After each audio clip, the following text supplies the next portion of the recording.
ఆరోగ్యాభిలాషులందరికీ నా హృదయపూర్వక నమస్కారములు.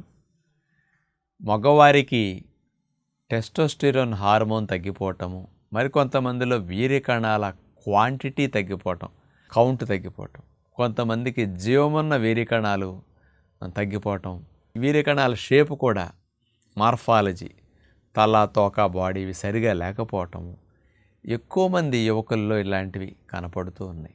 పెళ్ళైన తర్వాత పిల్లలు పుట్టట్లేదని పరీక్ష చేయించుకుంటే ఇట్లాంటి లోపాలని 100కి 30-40% మంది మగవారిలో ఈ సమస్యలు కనపడుతున్నాయి. ఇలా వీర్యకణాలు ఆరోగ్యకరమైన మోతాదులోనూ సరైన స్థితిలోనూ లేకపోవటానికి కారణం సరైన పోషకాహారం తినకపోవటము, మానసిక ఒత్తిడి, శారీరక వ్యాయామం చేయకపోవటం ఇవన్నీ కారణాలైతే మరొక కారణం కూడా కొంత పర్సంటేజ్ ఉంటున్నది. ఇది ఆహార నియమాల కంట్రోలింగ్ కాకుండా మన అలవాట్ల రూపంలో మార్చుకోవాల్సింది. ఇది ఎవరికి పెద్ద కష్టం కాదు. మరి దీన్ని మార్చుకుంటే కొంత వీర్యకణ ఉత్పత్తికి మన వృషణాలకి మంచి లాభాన్ని చేకూర్చే అలవాటుగా ఇది ఉపయోగపడుతుంది. ఏమిటంటారా? అండర్వేర్ ఎక్కువ గంటలు వేసుకుని ఉండటం, టైట్గా ఉండేటట్టు బాగా జీన్స్ లాంటివి టైట్ అండర్వేర్లు వేసుకుని అట్లా బాగా బట్టలు బిగుతుగా ఉండే వేసుకోవటం వల్ల కూడా వీర్యకణాల యొక్క ప్రొడక్షన్ మీద అండర్వేర్ యొక్క నష్టం కూడా ఉంటున్నది. ఏమిటంటారా?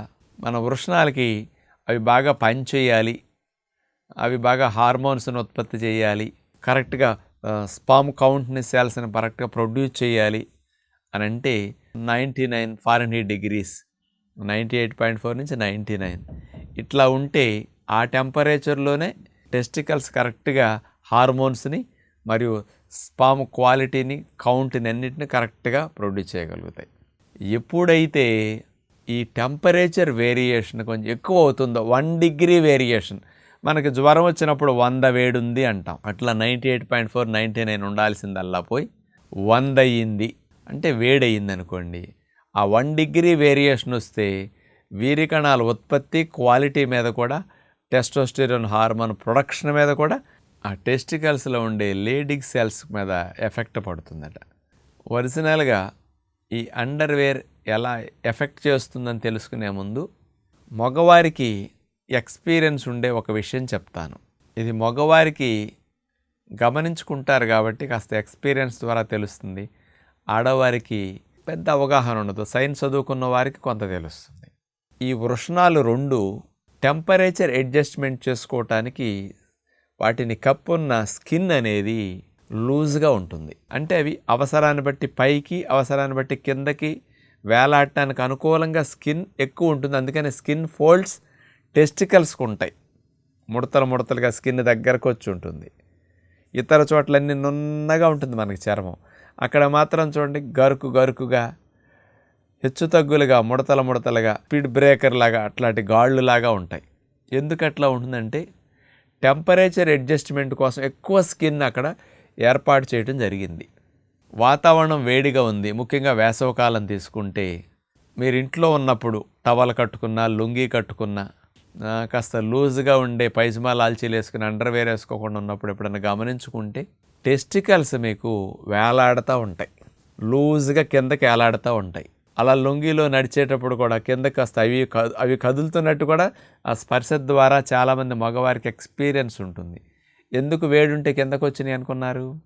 వాతావరణం వేడిగా ఉంది, ఇంకా కిందకు వచ్చినందువల్ల చర్మం టచ్ కాదు పైకి, ఒక స్కిన్నే తప్ప మరి గజ్జల భాగం టచ్ కాదు. గజ్జల భాగాన్ని వేడి ఎక్కువ ఉంటుంది. అందుకని కింద గాలిలోకి వస్తే గాలికి ఆ టెంపరేచర్ అడ్జస్ట్మెంటు గాలి ఆడుతూ అట్లా గాలిలో వేలాడుతుండేసరికి ఆ వేడి బయట పెరిగింది కూడా ఇంకా వేడే పెరగకుండా ఏలాడుతూ టెంపరేచర్ అడ్జస్ట్మెంట్ చేసుకుంటాయి అన్నమాట. అదే చల్లగా ఉంది, చలికాలము, లేకపోతే వాతావరణం వర్షం పడే మబ్బుగా ఉంది, బాగా చల్లగా ఉంది, లేకపోతే ఏసీలో ఉన్నారు, టెస్టికల్స్ వెంటనే పైకి వెళ్ళిపోతాయి. ఎందుకు? అక్కడ చల్లదనం తగులుతున్నది కదా, దాన్ని వేడెక్కించాలని టెస్టికల్స్ యొక్క టెంపరేచర్ అడ్జస్ట్మెంట్ కోసం ఇవి ఆటోమేటిక్గా ఈ సంచి ఇట్లా ముడుచుకుంటుంది, వృషణాల సంచి. అందుకని 2 లోపల ఉండే ఆ గోళీలు లాంటివి పైకి వెళ్ళిపోతాయి, వెళ్ళేసి స్కిన్ ఖర్చుకుంటాయి. చర్మానికి లోపల గజ్జల భాగంలో వేడి ఉంటుంది కదా, ఆ వేడిని తీసుకుని టెంపరేచర్ అడ్జస్ట్మెంట్ చేసుకుంటాయి. అందుకని ఆటోమేటిక్ మెకానిజం పైకి వెళ్ళటం ఖర్చుకోవటమా, ఇప్పుడు తాబేలు చూడండి, ఎవరు లేరు అనుకున్నప్పుడు తలకాయ బయట పెడుతుంది, నడుస్తుంది. ఎవరైనా వచ్చారంటే తలకాయ లోపలికి తీసేసుకుంటుంది. ముడుచుకోవటం, తెరుచుకోవటం. సేమ్ టెస్టికల్స్ కూడా అట్లా టెంపరేచర్ని బట్టి అడ్జస్ట్ అవుతాయి. ఎప్పుడు అండర్వేర్ వేసుకుని టైట్గా ఉన్నామనుకోండి, అస్తమానం ఆనిచ్చే ఉంటాయి. రోజులో 8 గంటల, 10 గంటల, 15 గంటల, ఇంకా 20 గంటలు వేసుకుని ఉంటున్నామా?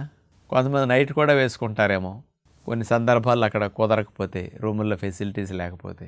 అలాంటి వారికి ఎప్పుడు అట్లా ఆనిచ్చి పైకి ఉండేసరికి గజల భాగానికి ఉండవలసిన 98.4 నుంచి 99 మధ్యలో బదులు కాస్త ఇంకెక్కువ హీట్ అవ్వటం వల్ల ప్రొడక్షన్ కూడా తగ్గుతుందట. పైగా టైట్ జీన్స్ వేస్తాం, టైట్ ప్యాంట్లు వేస్తాం, అసలు గాలాడదు. కాబట్టి దీనివల్ల కూడా టెస్టికల్స్ టెంపరేచర్ ఎప్పుడు అట్లా హై లెవెల్లో ఉండేసరికి వీర్యకణాల క్వాలిటీ తగ్గిపోవటానికి, వీర్యకణాల క్వాంటిటీ తగ్గిపోవటానికి కూడా ఇది ఒక రీజన్ అవుతుంది. కాబట్టి మీరు సాధ్యమైనంత వరకు అండర్వేర్ బాగా టైట్ కట్టి పెట్టుండేది అంత మంచిది కాదు. పూర్వం రోజుల్లో వ్యాయామాలు చేసేటప్పుడు లంగోటానికి కట్టేవారు, ఆ గంట సేపే కట్టేవారు. ఒక 4 నెలలు 2 నెలలు వాడిగా అండర్వేర్స్ కొద్ది లూజ్ అవుతాయి కదా, అట్లాంటివి వేసుకుంటే కొంచెం కిందకు ఉంటాయి అన్నమాట. వేసుకునే ప్యాంటులు కూడా ఆ భాగంలో కొంచెం లూజ్ ఉండేటట్టు జాగ్రత్త పడితే మంచిది. ఇక ఇంటికి రావడంతో అండర్వేర్ తీసేసి ఫ్రీగా ఉండే పైజమా లాల్చీ కానీ, ఫ్రీగా ఉండే షార్ట్స్ కానీ, ఫ్రీగా ఉండే లుంగి పంచులు కానీ ఇట్లాంటివి కట్టుకుని ఉన్నారనుకోండి, చక్కగా గాలాడుతూ ఉంటుందన్నమాట.